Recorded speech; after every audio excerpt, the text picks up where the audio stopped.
Hello, Western Civilization 105 class. Welcome to week one. Make sure you watch the first video, especially if you've never had my class before, because what I do is I go over basically the ideas or the concepts behind the assignments that we'll be doing, and it should help you know what to do. And then I have also an example, of notes and and how the paper should look.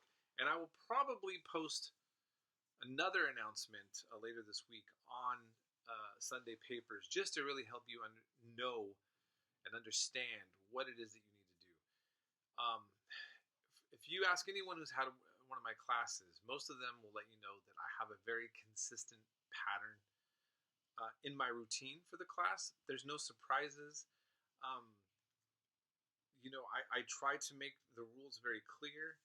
Unfortunately, I still sometimes have students that struggle with me, and most of the time, it's that they don't watch my announcements and they don't read my instructions, and we come up to a lot of very unnecessary problems. Having said that, we still have a lot of work to cover. And so in my class, keeping up with the weekly routine is the best way to success. You will see that I don't have, multiple choice quizzes and exams in the way that some other classes would do, but I do really have, each week is packed. Okay, so make sure you just communicate with me if you have any questions on anything. I do need to mention that some weeks I work Monday through Friday quite a bit, so tomorrow I will be working at my other job until about 3:30, 3:45. So if you really need to get a hold of me tomorrow, I'm not going to be able to do it until afterwards. Okay, so having said that, I just wanted to make this a much shorter video introduction to the content, Western Civilization 105. Now I have in the module, I will already be going over a revisiting of Western civilization and kind of talking about the approach to this class. But I really want to sell you on the importance of learning this information. For me personally, I think all history is important. I focused when I was doing undergraduate work at UCSC on Asia and the Islamic world. I've lived for about 9 months in Asia total, in various parts, mainly Southeast Asia, but I've also have a deep love in my own country's history, US 101. So I've taught US 101, or say US history, Western Civ, World Civ, for years. And I see them all as equally important. But what I do is I really try to make sure that whatever history that I'm assigned for a job, that I focus on that, what's the point of this class?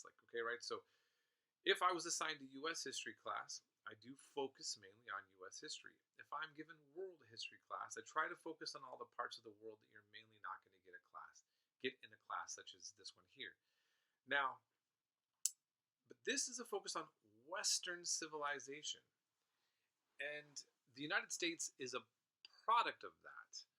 But we're like New Zealand and Australia, for example, and there's a few others we could go over, that are not geographically necessarily Western in the sense of that meaning talking about Western Europe, because we're really talking about coming out of the Western European tradition.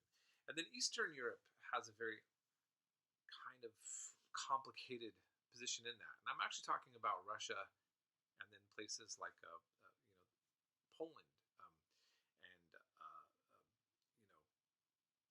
those other countries around there, many there.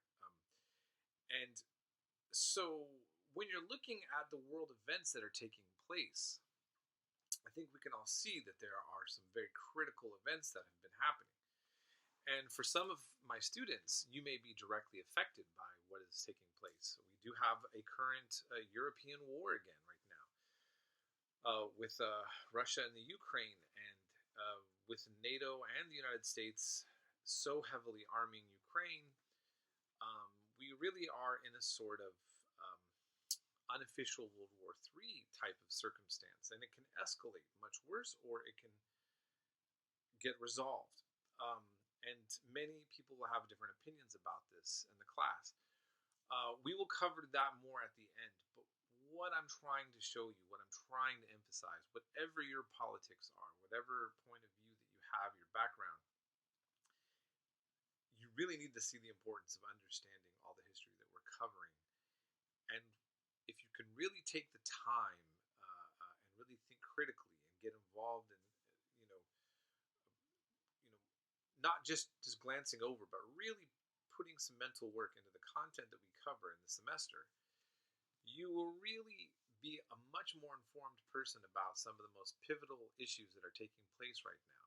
Okay, so I can't, again, we're looking at whether it's a global economy, the rise of China, what to make of that, what is Russia's place within the world history and also within the Western world. We're starting right off the bat with a very significant Russian strong leader, and we're going to be talking about absolutism, some of the origins of having strong monarchs and so forth in the European and the Western world. And so it's not like just the East, has a history of strong leaders and the lack of a democratic tradition. I mean, the fact of the matter is that, well, I don't want to get too far ahead of myself. The point is that sometimes we have an overly simplistic view of the world. We judge sometimes ourselves too harshly, sometimes not harsh enough. Sometimes we judge others too harshly. Sometimes we need to be a little bit more critical. In other words, there's a complicated world with a lot of nuance. And on the TV, when you watch the news, when you hear conversation, you're getting a lot of people just going off and really talking out there, So this will help you not do that, okay? So that's all I have to say on this. I already went a little bit further than I wanted to.